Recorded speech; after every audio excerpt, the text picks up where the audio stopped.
বেশ কিছুদিন ঘরে থাকার পর দেন আবারও বেরিয়ে পড়লাম আমরা এখন প্রকৃতির ছোঁয়া নিতে। কোথায় যাব চিন্তা করছিলাম, দেন চিন্তা করলাম যে না, বাড়ির পাশেই তো এত সুন্দর একটা জায়গা আছে, তো সেখানেই যাওয়া যাক। তো বাসার পাশে কোন জায়গায় গেলাম, এটা কোন জায়গা, সব কিছু বলবো এই ভিডিওতে। ততক্ষণ পর্যন্ত সাথে থাকুন। হ্যালো, আসসালামু আলাইকুম, সবাই কেমন আছেন? আশা করছি সবাই অনেক ভালো আছেন।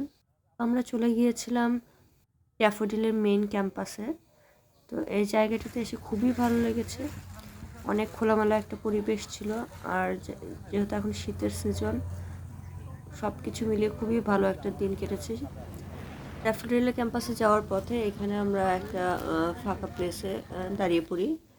এখানে ড্যাফোডিলের ক্যাম্পাস দেখে ঝালমুড়ি খেয়ে দেন আমরা আবার গোলাপ বাগানের উদ্দেশ্যে রওনা দিই। তো গোলাপ বাগানে ঢোকার প্রথমেই আমরা এখানে কিছু সামোসা এবং সিঙ্গারা কিনে নিয়েছিলাম। দেন এখানে গোলাপ বাগানে ঢোকার সময় কিছুটা সময় এখানে দাঁড়িয়েছিলাম এবং ভিডিও করে নিয়েছি। তারপরে কিছুটা সময় সামনের দিকে হাঁটার পরে এখানে একটা বড় পুকুর দেখতে পাই।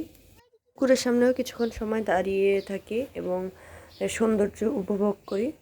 দেন দেখি এখানে অনেক গোলাপ গাছ লাগানো আছে। তো এই সময়টা গিয়েছিলাম যে কিন্তু গোলাপ ফুল তেমন একটা ছিল না বাগানে, কারণ গোলাপ মূলত ফোটেই রাত্রেবেলা এবং সকালবেলায় তারা এটা তুলে ফেলে।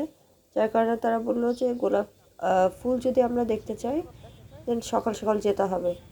তো সন্ধ্যা হওয়ার পরে আমরা এদিকে আবার বাসার উদ্দেশ্যে রওনা দিই।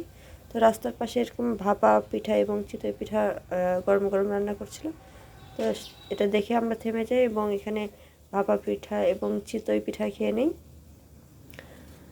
তারপরে আবার এখানে বিরিয়লিয়া ব্রিজের এই সাইডে একটা ছোট মিনি পার্কের মতো হয়েছে। তো এখানে অনেক ধরনের খাবার পাওয়া যাচ্ছিল এবং সমুদ্রের কিছু ফিশও পাওয়া যাচ্ছিল। তো এখানে দাঁড়িয়ে আমরা এই ফিশগুলো দেখছিলাম এবং দামাদামি করছিলাম কেমন প্রাইস নিতে পারে।